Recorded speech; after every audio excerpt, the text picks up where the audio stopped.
आज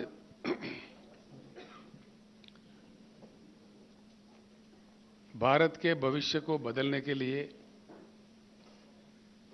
भारत के सोच विचारधारा को बदलने के लिए एक संकल्प लेके भारत राष्ट्र समिति पार्टी का प्रस्थान शुरू हुआ है।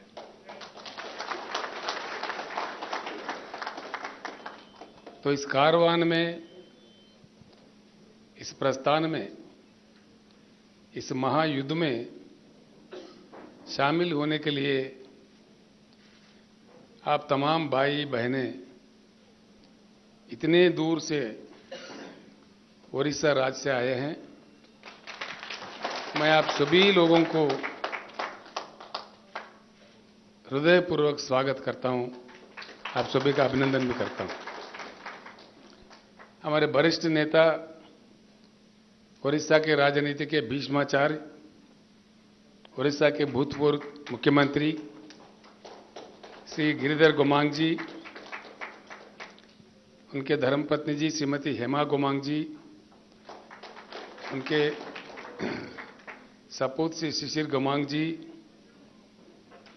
श्रेय रंजन दास जी, रविंद्र मोहपात्रा जी, पालगुनी सबार जी, गोपाल राव जी, मलिया रंजन स्वैन जी और हमारे वरिष्ठ नेता जयराम पंगी जी, बहुत सीनियर नेता है जयराम पंगी जी, और उनके साथ ही आए हुए राजेश पुत्रा जी, जनार्दन महंती जी, दिनेश नायर जी, सुधीर सारंगी जी, सामंत कोहरा जी, प्रताप चौधरी जी, चन्नू मुद्दुली जी, हरीश चंद्र गैलरी जी, युधिष्ठिर नायक जी और नारायण राव जी, और साथ में काफी एक्स एमएलएस भी वरिष्ठ नेता लोग आए हुए हैं। मैं उन सब का भी स्वागत करता हूं, अभिनंदन करता हूं। अक्षय कुमार जी एक ऐसे आदमी हैं, ये गांधी के विचारधारा पे चलने वाला हमारे हिंदुस्तान का एक मशहूर एक्टिविस्ट है। उन्होंने काफी प्रयास किया है, जहां भी लोगों के साथ अन्याय हुआ तो उन्होंने कृषि संगठन भी चालू किया है। उड़ीसा के किसानों की तरफ से युद्ध लड़ रहे हैं, तो उनके नेतृत्व में भी कई लोग आज आए हैं, कई नेता लोग। Akshay Kumar ji, Ramchandra Hansda ji, ex MP, ex MLA Mayurbhanj से, ये जेएमएम राज के जो मूवमेंट चला था उसमें भी बहुत बड़े नेता थे। वहां के लोगों को, वहां के संतालों को इकट्ठा करने में उनका बड़ा योगदान था। और श्री नवीन नंदा जी, एक्स एमएलए, श्री रथ Das ji, ex MLA, Shri Arjun Das ji, ex MLA, Raghav Shetty जी, एक्स एमएलए, वृंदावन माझी जी, एक्स एमएलए, देवराज सेठी जी, एक्स एमएलए, कैलाश कुमार मुखी जी, इन्होंने ऑलरेडी जॉइन हो चुके, अपने आप को डिक्लेयर कर लिए। उड़ीसा राज्य में कांग्रेस पार्टी से थे, वहां रिजाइन करके ऐलान भी कर लिए।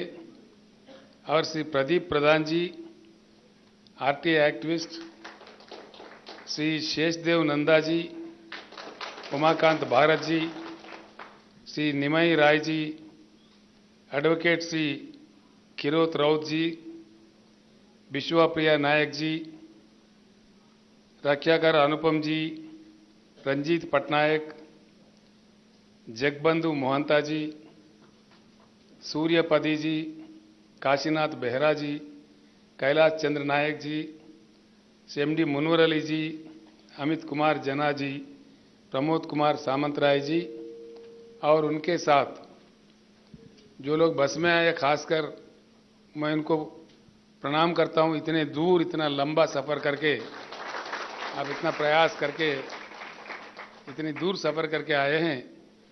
इन सभी नेताओं के साथ मैं आप तमाम लोगों का दिल से स्वागत करता हूं फिर एक बार।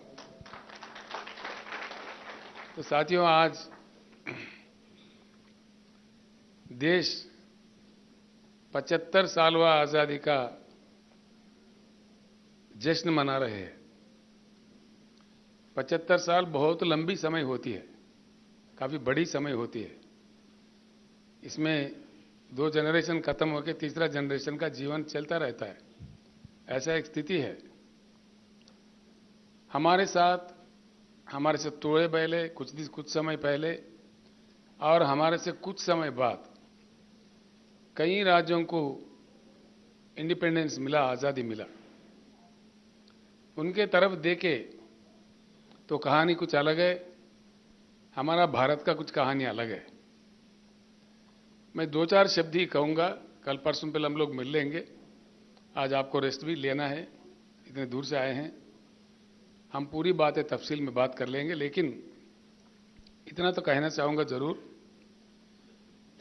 कि इस देश में संपत्ति है अमेरिका से भी ज्यादा, चाइना से भी ज्यादा, दुनिया के किसी भी अन्य देश से ज्यादा। ये बिना किसी शक के मैं कह सकता हूं। मैं भी 50 साल से राजनीति में हूं।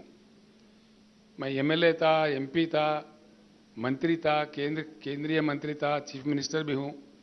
कई चीज मैंने देख चुका है, अध्ययन भी कर चुका है। ये मैं बड़ी जिम्मेदारी से कह रहा हूं। संपत्ति इतनी है कि अमेरिका से भी ज्यादा, चीन से भी ज्यादा हमारे पास संपत्ति है। लेकिन आज दुनिया में अमेरिका की जगह क्या है, चीन की जगह क्या है और हमारा इंडिया का जगह क्या है?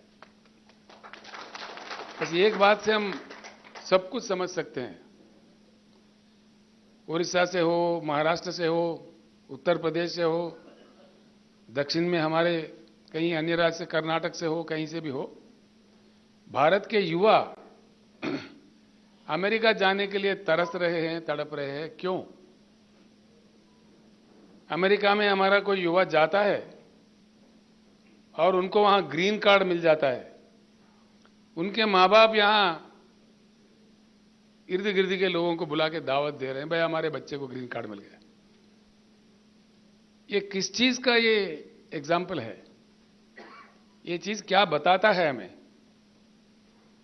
हमारा किसी लड़का को, हमारे भारत का किसी युवा को अमेरिका का अगर ग्रीन कार्ड मिला, हम उसको इतना मान्यवर समझ रहे हैं कि यहां हम दावत मना रहे, यानी कि हम कहां हैं?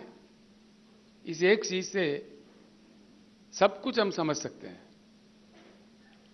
सब कुछ रखते हुए भी देश के जनता अपनी संपत्ति से क्यों वंचित है? इस बात पे हमें सोचना चाहिए। पीने का पानी भी नहीं दिया जा सकता देश में 75 साल के बाद। सिंचाई के लिए, खेती के लिए किसानों को पानी भी नहीं दिया जा सकता, बिजली भी नहीं दिया जा सकता। ये क्या बेहाल स्थिति है? कितनी सभाएं हम देख रहे हैं, कितनी भाषण सुन रहे हैं, कितने नेता एमएलए बने, एमपी बने, मुख्यमंत्री, मंत्री, प्रधानमंत्री,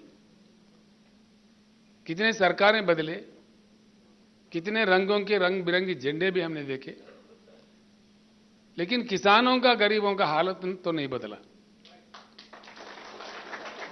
सरकारें बदले, नेता बदले, इसका कारण क्या है? इस पे सोचने की बात है। इसका कारण यही है, जब चुनाव होता है हमारे देश में, चुनाव में नेता जीत रहे, पार्टी जीत रहे, चुनाव के बाद जनता हार रही है। हिंदुस्तान की राजनीति में गंभीर परिवर्तन की जरूरत है कि चुनाव में नेता और पार्टी नहीं, जनता जीते। बाद में, चुनाव के बाद जनता की जीत होना चाहिए। वो लोकतंत्र है, वो लोकशाही है, उसी का नाम सही लोकतंत्र है। इस सही लोकतंत्र को कई षड्यंत्रियों ने, जो राजनीतिक षड्यंत्री है, तोड़ मरोड़ के, गोल घुमा के, नारेबाजी में अपने सत्ता के लिए कितनी बातें कह चुके हैं, कितने वायदे कर चुके हैं, और क्या हुआ क्या नहीं हुआ वो हमारे सामने है। मैं दूसरा एक बात और भी कहना चाहूंगा। आप सभी से मैं एक सवाल भी करना चाहूंगा। ये मुझे मनोमन में, मुझे भी ये सवाल खाए जा रहे हैं अभी कुछ दिन पहले खम्मम के सभा में मैंने यही सवाल पूछा था। आज अपने देश का कोई लक्ष्य है, भारत का कोई लक्ष्य है? आज अपने देश का लक्ष्य क्या है? अपना देश अपना लक्ष्य खो बैठा है, गुमराह हो गया है। आज के नेताओं का, आज के पार्टियों का सिर्फ चुनाव जीतना ही लक्ष्य बन गया है। कुछ करो, चुनाव जीतो, दंगे कराओ, फसाद कराओ, फूट डालो, समाज को तोड़ो फोड़ो, जाति के नाम पर, धर्म के नाम पर, कई अन्य प्रकार से समाज को विभाजन करो, अपना काम निकालो, बस चुनाव जीत जाओ। चुनाव अगर जीतते हैं, कोई पार्टी जीतता है, किस लिए जीतता है? चुनाव जीतने का लक्ष्य क्या होता है? पार्टी बनने का भी लक्ष्य क्या होता है? जनता का सेवा करना चाहिए, देश का उन्नति करना चाहिए, देश का उद्धार होना चाहिए। भाइयों, मैं ये एक बात कहता हूं, उड़ीसा के महानदी में कितने पानी है? उड़ीसा के महानदी में कितना पानी है? हमारे जरूरत से ज्यादा पानी है। उड़ीसा यूज करता है कितना? 25%, 30% हम यूज करते हैं, बाकी 50 साल से बह रहे हैं समुद्र में। हमें पीने का पानी नहीं है। महानदी के अलावा ब्राह्मणी भी है, वैतरणी भी है, छोटे मोटे कई अन्य नदियां भी है। जा तो कहां जा रहा है पानी? ये पानी हमारे घर में नल के रूप में क्यों नहीं आ रहा है? पीने के पानी का किल्लत होना चाहिए कि उड़ीसा में या देश के किसी अन्य राज्य में? 75 साल में आप इतनी लंबी लंबी भाषण देके, लंबी लंबी आश्वासन देके, कम से कम पीने का पानी नहीं देने के लायक नहीं है। ना पानी का पानी मिलता है, ना करंट मिलता है, फिर क्या मिलता है? भाषण मिलता है। बेरोजगार युवा फिर रहे, करोड़ों युवा। किसान आंदोलन करते हैं, क्यों? किसान को 13-13 महीने देश के राजधानी में, दिल्ली में आंदोलन करना पड़ता है। ये किसी देश में संभव है? सिर्फ भारत में 13-13 महीने शर्म करने की बात है। आखिरकार हुआ क्या है? 13 महीने किसानों ने आंदोलन किया, उसका नतीजा जीरो। एक भी समाधान नहीं मिला, एक भी समस्या नहीं सुलझा। कम से कम आज तक केंद्र सरकार से एक भी आश्वासन नहीं मिला कि देश के जनता का, देश के किसानों का, देश के गरीबों का इतना मजाक उड़ाया जा सकता है। ये मजाक नहीं है तो क्या है? ये तो खिलवाड़ है जनता के साथ, किसान के साथ। ये सारे चीज बंद होना चाहिए। इसीलिए मैंने नारा दिया है, अब की बार किसान सरकार।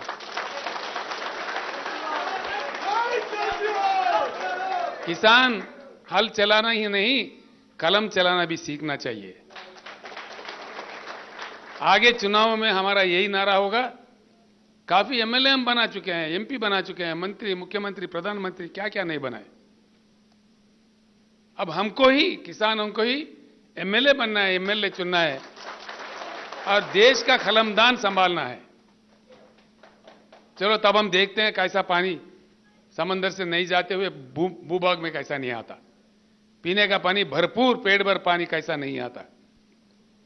मैं एक मिसाल देता हूं भाइयों, आप लोगों को, बहनों। 8 साल पहले तेलंगाना में भी बड़ी किल्लत थी, बिजली का भी, पीने का पानी का भी, सिंचाई का पानी का भी। हर चीज के लिए हम भी यहां तरसते थे। जो मन से काम किए, आज यहां पूरा समाधान मिल गया। तेलंगाना के हर घर में, वो आदिवासी हो, बंजारा हो या बंजारा हिल के अमीर हो, सभी को एक ही तरह का पानी हर घर में नल के साथ, पूरे घर में, तेलंगाना के 100 के 100% घर में शुद्ध पानी, पोर्टेबल वाटर मिलता है। अगर ये बात तेलंगाना संभव में है, तेलंगाना में संभव हुआ है, बाकी पूरे देश में क्यों संभव नहीं है? अगर ये यहां हो सकता है तो उड़ीसा में क्यों नहीं होगा? राजस्थान में क्यों नहीं होगा? मध्य प्रदेश में क्यों नहीं होगा? देश के किसी अन्य जगह क्यों नहीं होगा? ये धन की बात नहीं है। अब देखिए, महाराष्ट्र राज्य में सबसे ज्यादा आत्महत्या किसान कर रहे हैं आज के समय में। अखबारों में पढ़ते हुए शर्म से हमारा सर झुक जाता है। क्या महाराष्ट्र के पास धन की कमी है? तेलंगाना तो महाराष्ट्र से कमजोर है। यहां किसान की आत्महत्या हमने बड़ी प्रयास करके, कृषि क्षेत्र को खड़ा करके, थोड़ी सुधार लाके यहां आत्महत्या हमने बंद किया। यहां से जो माइग्रेशन था, पलायन था लोगों का, 50% लोग पलायन होते थे महबूबनगर जैसे जिले से, सारे वापिस आ गए, सारे ही लोग वापिस आ गए। और आज किसान तेलंगाना का आत्महत्या नहीं कर रहे, बिल्कुल नहीं कर रहे, अपने सर उठा के जी रहे हैं। ये तेलंगाना में संभव है तो महाराष्ट्र में क्यों नहीं, उड़ीसा में क्यों नहीं? ये धन की बात नहीं है, मन की बात है। धन की कमी नहीं है, मन की कमी है। इच्छा शक्ति होना चाहिए, राजनीतिक इच्छा शक्ति होना चाहिए, पॉलिटिकल कमिटमेंट होना चाहिए। इसीलिए भाइयों मैं कह रहा हूं कि चुनाव में जनता जीतने की प्रक्रिया शुरू करेगा, वो परिवर्तन लाएगा भारत राष्ट्र समिति पार्टी। उस परिवर्तन के लिए ही देश का परिवर्तन चाहते हुए उच्च गुणवत्ता वाला परिवर्तन, क्वालिटेटिव चेंज लाने का प्रयास शुरू हुआ है और ये प्रस्थान विजय प्राप्त करेगा, मुझे पूर्ण विश्वास है। इसलिए कुछ लोग हमारे मजाक उड़ाएंगे, कोई बात नहीं है। वो मोटे लोग हैं, लंबे लोग हैं, चौड़े लोग हैं, उनके पास पैसे ज्यादा है, षड्यंत्र ज्यादा है, हाँ, तो सब कुछ है। हो सकता है हम गरीब है, लेकिन हमारे साथ न्याय है, उनके साथ वो नहीं है। हम जो मांग कर रहे हैं, न्याय की मांग कर रहे हैं। जब हम इंसान होकर पैदा हुए हैं, इंसानी हक जो होते हैं, जो ह्यूमन राइट होते हैं, ये भीख मांग के लेना नहीं चाहिए, ये तो छीन के लेना चाहिए। इसलिए कि हम इंसान हैं। जब हम इंसान बन बैठे तो इंसानी हक हमको मिलना चाहिए, इसको छीन लेना चाहिए अगर नहीं मिल रहा है। जब घी सीधी उंगली से नहीं निकलता तो टेढ़ा उंगली से निकालना चाहिए। यही काम कर सकता है, कुछ दूसरा काम नहीं कर सकता। हो सकता है कुछ मुश्किल झेलने पड़े, कुछ कठिनाइयों का सामना करना पड़े, कोई बात नहीं, चलते रहेंगे, आगे चल के विजय जरूर मिलेगा। एक ईमानदार सोच से पूर्ण देश का परिवर्तन चाहते हुए मैं एक दो बात करके अपनी बात समाप्त करता हूं।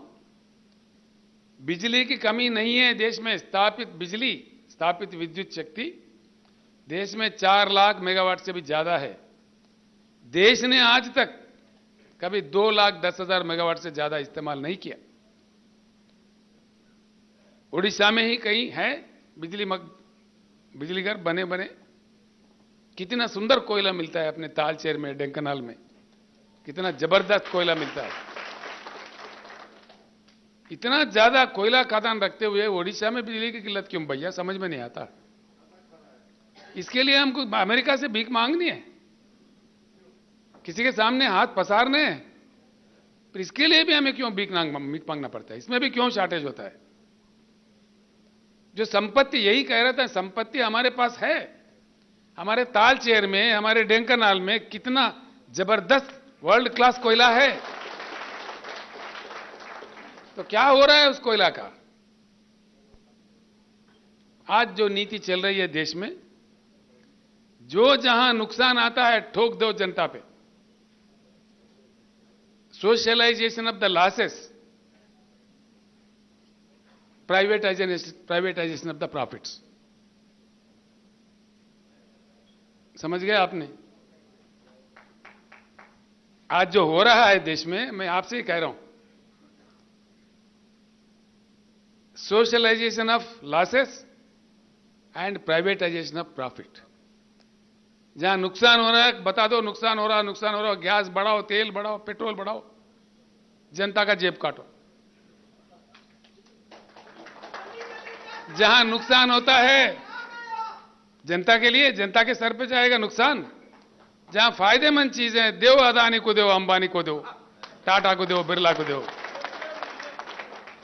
This is what is happening in this country. यही तो चल रहा है।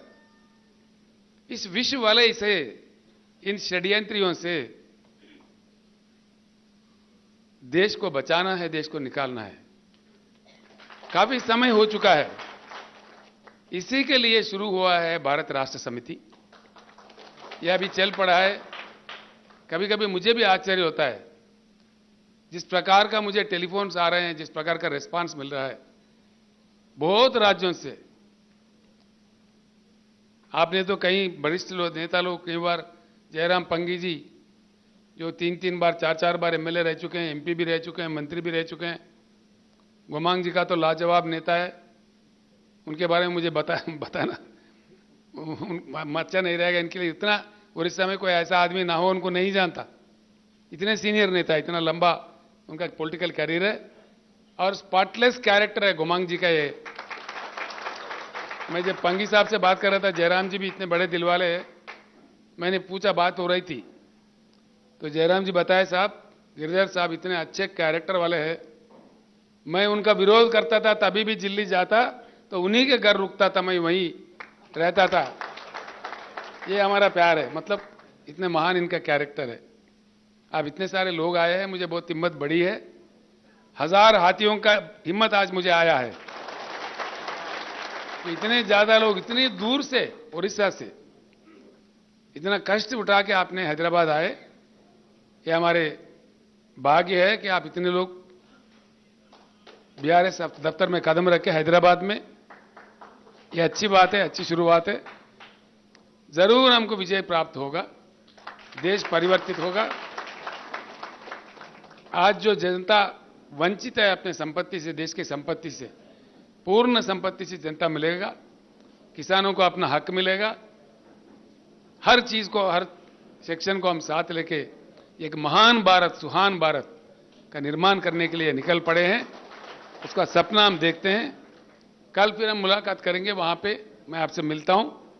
आप कुछ चीजें देखना चाह रहे। अक्षय जी मुझे कहे लास्ट बस में आ गए। अच्छा, आ गए, अभी आ रहे। गरीबों के लिए सोचने वाले, ईमानदारी से काम करने वाले पार्टी अगर चुनाव जीतता है, वही जनता की जीत होती है। तब जाके जनता, पहली बार मैं एक बात करके अपना बात समाप्त करूंगा। हमारे जो आदिवासी भाई है, हमारे जो दलित भाई है, क्या स्थिति है उन लोगों का? आज भी लड़ना पड़ता है। Doctor B R. अंबेडकर का सिद्धांत अगर आजादी के शुरुआत से अमल किया होता, आज ये स्थिति हिंदुस्तान में नहीं रहता। अभी हमने यहां पे एक स्कीम चालू किया है, दलित बंधु। कल आपको बता देते हैं, जिनको प्राप्त हुआ उस स्कीम के माध्यम से, उनसे आपको मिला भी देते हैं। हर दलित घराने को, यहां 17.5 लाख घराने हैं तेलंगाना राज्य में, हर दलित घराने को बिना किसी शर्त के, बिना किसी बैंक लिंक के 10 लाख रुपए दिए जाते हैं। वो चाहे जो चाहे मर्जी कर सकते हैं। बीआरएस का यह नारा है, पूरे हिंदुस्तान में किसानों को मुफ्त बिजली दिया जाएगा। बीआरएस का सरकार बनने पर सिर्फ 2 साल के अंदर जगमगाता हिंदुस्तान, हिंदुस्तान के कोने कोने में 24 घंटा बिजली प्राप्त करवाते हैं।